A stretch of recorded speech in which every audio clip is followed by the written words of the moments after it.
In the top stories, Social Security Board observes 46th anniversary. Magic program reintroduced to Joshua Obadiah Williams Primary School, and the Department of Agriculture addresses feral animal control. The details on these stories and more after the break.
Hello and welcome to the ZIZ Channel 5 newscast. I'm Carla Berridge. The St. Christopher and Nevis Social Security Board observed its 46th anniversary on Thursday, 1st February 2024. In an address to mark the occasion, Prime Minister Honorable Dr. Terence Drew acknowledged the importance of the Social Security Fund and the work of the stalwarts of Social Security. Social Security is an important aspect of any civil society, and our government is committed to its continued robust growth and meaningful contributions to our existence. I pray God's continued blessings on the fund, the administrators, and the people of the Federation of St. Kitts and Nevis, and take this opportunity to acknowledge the work of our Social Security's forefathers, past and present management and staff, and pledge our government's continued support to the work of Social Security. Your invaluable work and commitment are commendable and sincerely appreciated by contributors near and far. Happy 46th anniversary, Social Security. God bless Social Security as we continue to transform, reform, thrive. Social Security realigned. He said over the years, the Social Security Fund withstood challenges of growth, economic activity, and the pandemic. As a mature fund, now in its 46th year of existence and standing with reserves of over $1.724 billion, the fund has proven its mission to provide the best possible benefits to all eligible persons, guaranteed by sound financial management and efficient administration. With fortitude, the Social Security Fund has withstood the challenges of growth, economic activity, and pandemics, including COVID-19, whereby the fund expanded over $25 million to contributors whose livelihoods were affected. Prime Minister Drew said as the fund matures, there is a call to reform the structure of Social Security. With increased life expectancy, improved standard of living, and acknowledging the intricacies of a maturing fund, it would be fiscally irresponsible to ignore the call to reform the structure of Social Security. Without a recalibration of its operational structure, our robust fund can be depleted by 2040 or thereabout. Our government is committed to see that the reform agenda is carried out and that the best possible solutions are implemented over time to ensure that Social Security remains a viable source of income protection well into the next 4 decades and beyond. Therefore, Social Security has adapted its 45th anniversary theme, Transform, Reform, Thrive, as its theme over the next year as it continues its work in the Social Security reformation. He said throughout the year, Social Security will enhance its public education and sensitization programs to ensure that all stakeholders are aware of the goals and objectives of Social Security and the roadmap to reform. Prime Minister Drew noted that the 13th actuarial review indicated that Social Security's current state to meet its obligations to pay benefits is sound. 24 students and 1 adult at the Joshua Obadiah Williams Primary School are the first graduates of the Mentoring, Advising, Guiding and Instructing Children MAGIC program since it was reintroduced in late 2023. During a graduation ceremony on Thursday, February 1st, 2024, at the Explorers headquarters in Molyneux, Prime Minister and Minister of National Security, Honorable Dr. Terence Drew, delivered remarks and personally distributed certificates to the 24 participants, acknowledging their hard work and dedication throughout the program. Originally launched in 2012 by the Royal St. Christopher Nevis Police Force, the MAGIC program was designed as a cornerstone of the force's community policing and outreach efforts aimed at nurturing the nation's youth with valuable life skills. Prime Minister Drew praised the graduates for their achievements, highlighting their advancement as a testament to their commitment to personal growth and societal contribution. He also expressed gratitude towards the Royal St. Christopher Nevis Police Force, Lindita Powell, the MAGIC program coordinator, and her dedicated team for their unwavering commitment to the program and youth development in St. Kitts and Nevis. The Department of Agriculture is partnering with farmers in St. Kitts to address the issue of feral animal control. This, according to the department's director, Janelle Kelly. The wild pigs and the monkeys, we would have increased our efforts to do trapping, to give single traps to farmers. We've also been looking at mass trapping, and so we have some persons on our project for our pest control project to be looking towards that, to have more trapping of the monkeys. And of course it's a multi-pronged approach, so we have trapping, we do have shooting. Director Kelly says the department will be engaging with stakeholders to get their suggestions on how to control wild animals posing a threat to local food production. And actually pretty soon we're gearing up and getting ready to have a stakeholder consultation, because we also want to hear from our stakeholders what they think we can do, because it really has to be a national effort. It does not only affect agriculture, but it affects us on the national stage.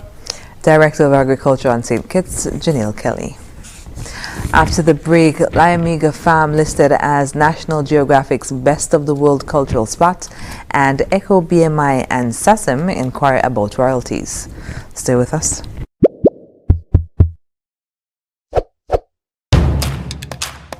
We've been working to bring you our most reliable internet ever. And today, we are very excited to offer gig speed on Flo's fiber-powered network. The best entertainment experience in St. Kitts and Nevis. And plans that give you everything you need. It's a new Flo, and it's all inspired. And it's all inspired. And it's all inspired. And it's all inspired by you.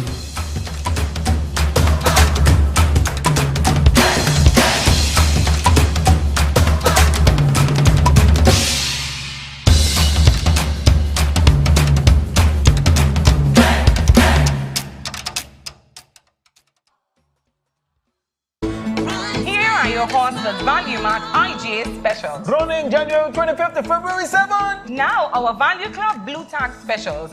Ocean Spray Cranberry Raisins, $10.99. IGA Anti-Sensual Everyday Cocktail and Dry Roasted Peanuts, $12.99. Lender's Bagels, $12.99. Tostina's Party Pizza, $9.99. Kraft Barbecue Sauce, $7.49. Purex liquid detergent, $15.99. And now our very low weekly value deals. Starter Kiss Tuna, $3.99. Hunt's Diced Tomato, $6.49. IGN Essential Everyday Mac and Cheese, $2.99. Mott's Applesauce, $13.79. Nabisco Ritz and Triscuit Crackers, $14.99. Equaline Mouthwash, $10.99. Shop Smart, Shop Value Mart, Dynamite Spanish. Sea listo y haga sus compras aquí en Value Mart.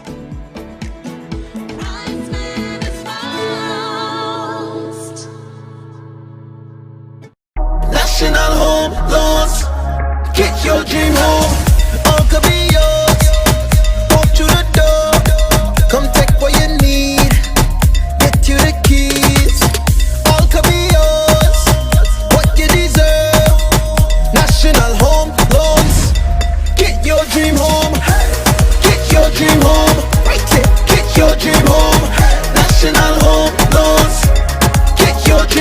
National Home Loans. Home ownership made easy. When you're with National, you're home.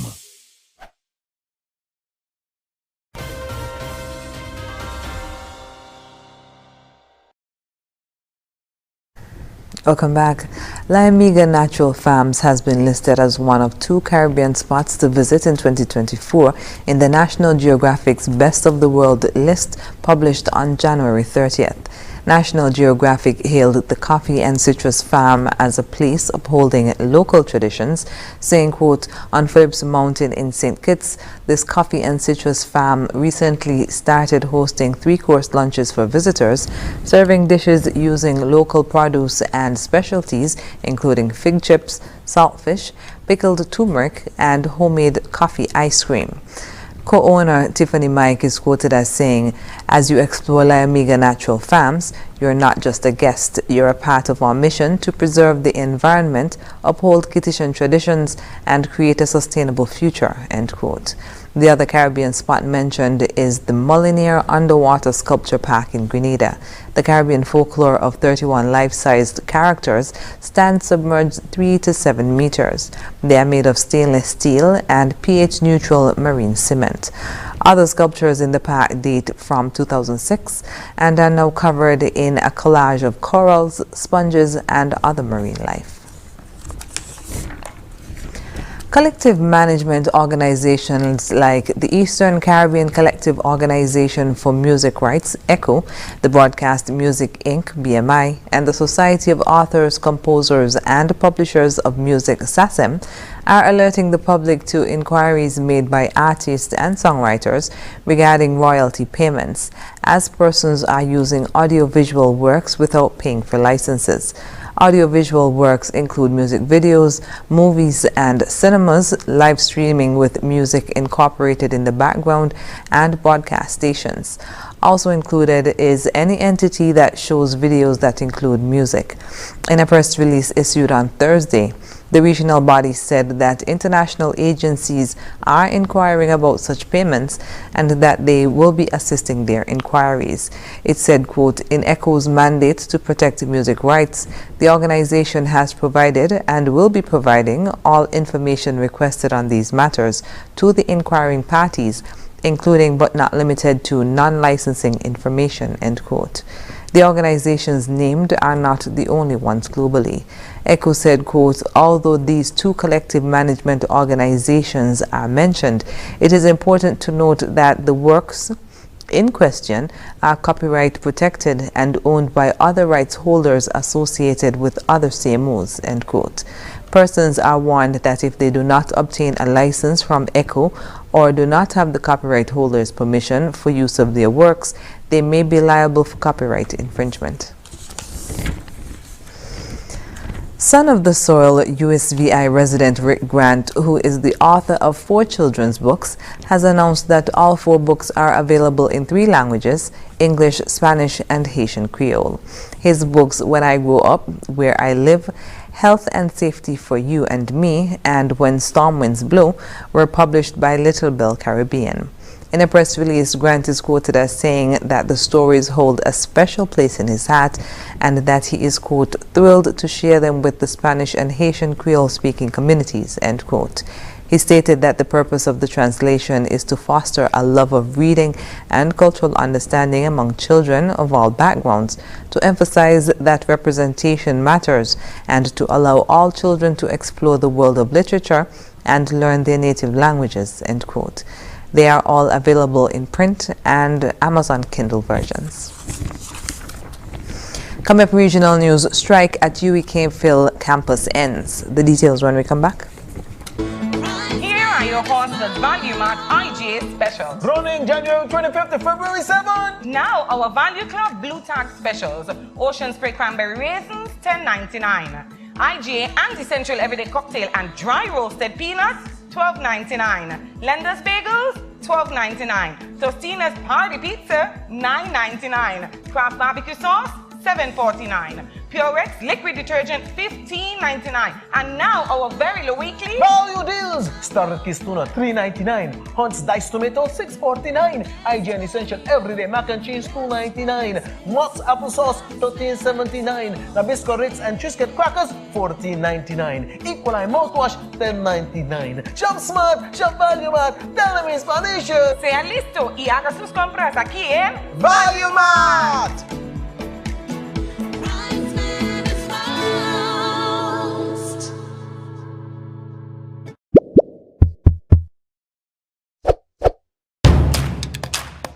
We've been working to bring you our most reliable internet ever.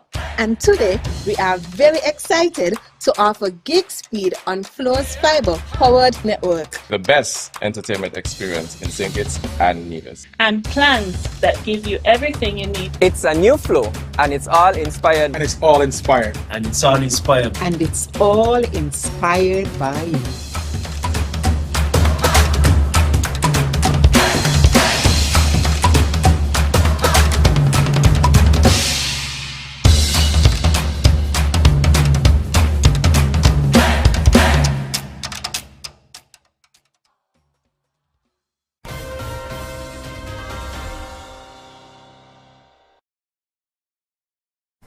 And we're moving now to news on the regional scene. Workers at the University of the West Indies Cave Hill campus are back on the job after a commitment that some of the funds owed to them would be paid.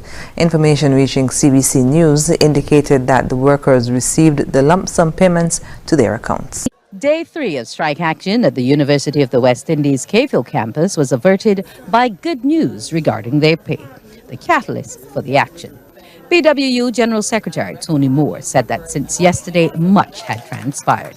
She told the workers that the UWI Cave Hill campus had funds for their retroactive increases. The university was able to confirm that it had funds available for the payment of the retroactive sums and to apply the currently adjusted payments for salaries and wages.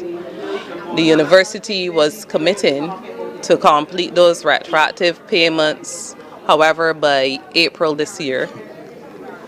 And the union insisted, however, that the university was not in a position to negotiate that kind of distance between availability of funds. Staff returned to work after 2 days on the picket line, and Ms. Moore explained exactly how and when the payments would be made. They will have the retroactive payments from August 1st, 2023 to January 31st, 2024, and then the 3% applied for February on. So they would have received all that is due to them by the payroll cycle in February. The university, through a statement, subsequently refuted media reports quoting the Barbados Workers' Union, indicating that the campus failed to communicate the necessary information to government before the end of last year to facilitate the release of funds for payment of outstanding salary increases to staff. The release stated that the campus deems it unfortunate in light of the consistent sharing of documented evidence of ongoing communication between itself and the Ministry of Education, Technological and Vocational Training on this matter since March 2023. The campus gave the assurance that it holds its adherence to cordial industrial relations in the highest regard and strives to maintain such to the utmost of its ability.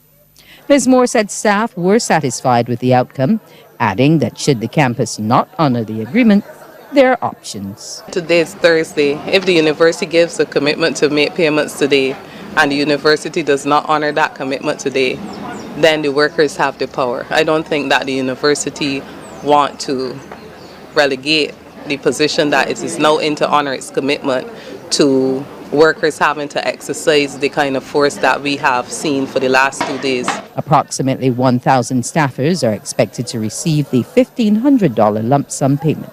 Wendy Burke, CBC News.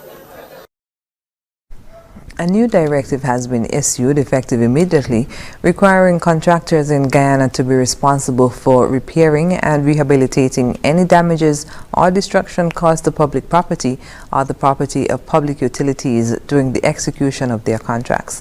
Tiana Cole reports.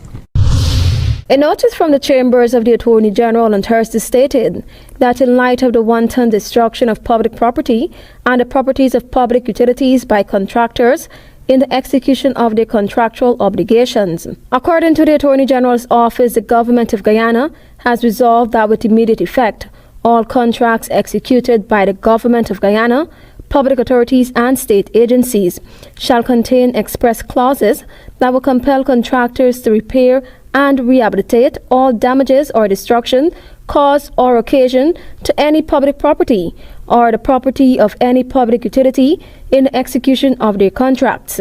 These clauses shall further provide that the breach of the aforesaid clauses by